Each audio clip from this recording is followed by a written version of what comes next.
everybody, Connor and Alex here to talk about the 2 torpedo hang power clean. To begin, I'm going to have Alex demonstrate a couple of repetitions, first from the front and then from the side. Go ahead, yeah, pick your favorite. All right, so first things first here, let's talk about points of performance of the movement pattern. She's going to set her feet up about hip width distance, maybe between hip and shoulder width distance apart. She's going to, with a soft bend of the knee, hinge forward at the hip until her hands come just above her knee. Back is flat throughout. She's going to rapidly and fully extend her hip, pull the weight up into about mid-chest, drop underneath, and stand. It's really hard to show that slowly, but again, we'll show you one from the side here. Fully open the hip, shrug of the shoulders, pull, receive, and stand through to finish. So Alex, you can set the weights down for just a second.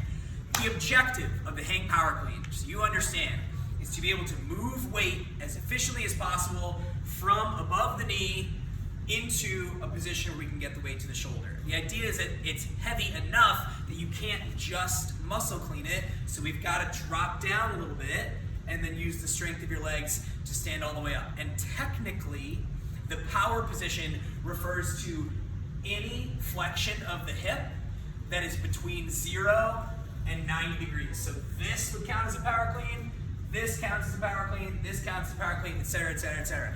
More often than not, though, in an alchemy class, what we're going to advocate for people is to catch and receive just in like a couple of inches down, like partial squat position, before they do stand up to finish. Okay, but in case anyone asks you, like, what's power mean? That's what power means.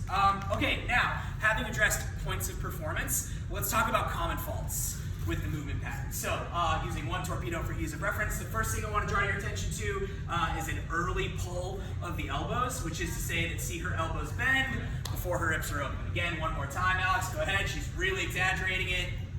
Awesome. So the idea is that when you bend your elbows, you're not using the strength of your legs anymore, right? So you gotta be really patient. Alex will show you here. Open your hips all the way up first, then shrug and bend the elbows to drop underneath the weight. The second thing I want to draw your attention to is an incomplete hip extension. So watch her hips. Awesome. And then do it one more time. Really exaggerated. Her hips never open before she drops back underneath. You're going to see this all the time, especially with athletes that want to do this movement pattern fast.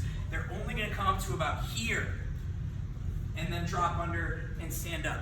I appreciate the intention, right? That it comes from a good place, but we got to make sure that they understand that we got to get all the way up. That's where the power production comes from, before dropping back underneath and then standing again to finish out the full movement pattern. Okay, and then the last kind of common fault here, basically just like an inefficiency with the movement, is when people will do a muscle clean and then a little baby front squat, right? So they bring the weight all the way up to their shoulder and then dip and stand. Again, it comes from a good place, right? Like, it's hard mentally to put the pieces together, but what we want athletes to think about is not bringing the weight to their shoulder, but rather bring their shoulder to the weight as it's coming up. So if I were to put my hand about here, the torpedo never comes above this point, right? It is Alex dropping underneath the weight in order to receive it, and then again, like we talked about earlier, using the strength of her legs to stand it all the way up. And that exactly is a really effective cue that you can use for your athletes to say, hey, don't bring the weight higher than my hand. Nice job. And then probably what's going to happen is they stop opening their hips all the way and you got to kind of go back and forth. But that's a great visual reminder you can give them. Okay? Now, shims to how to make this movement pattern effective. If it's a loading thing, right? Say it's a 2 torpedo power clean and it's just the weight's really heavy, give them 1 torpedo, right? There's also something to be said for that's easier to manage generally than 2 weights out around by their side, so it can always be a single torpedo thing.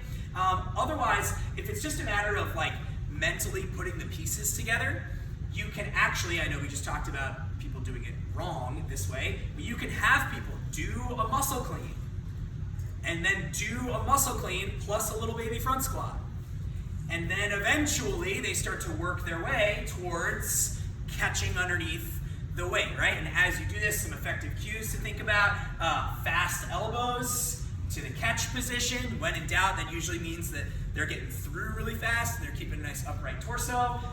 You can play the up, down, up game, where if Alex starts here, I'd say up, she stands up. I say down, she drops under. I say up, she stands tall. And as they get more proficient, it goes from slowly up, down, up, to then up, down, up. Awesome. And then eventually, you just say go, and they do the full move pattern.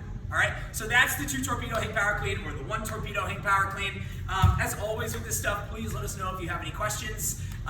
Any feedback is good feedback when it comes to this kind of stuff, and it's our hope to make this better and better for you, so you can be the best coaches you can be in the classroom. All right? One quick little thing that I want to add is, like Connor said, the up, down, up. One thing that has been a really helpful cue for athletes is telling them they are pulling under for whatever reason. Like that just clicks for people. Like Connor was talking about how we're bringing our shoulders to the weight, not our weight to the shoulder.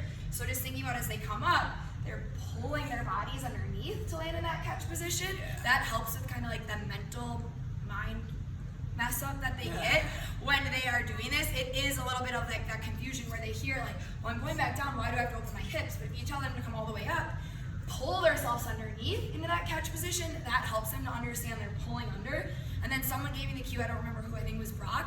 Think like you're at like a gun draw, fast elbows to land in that catch position.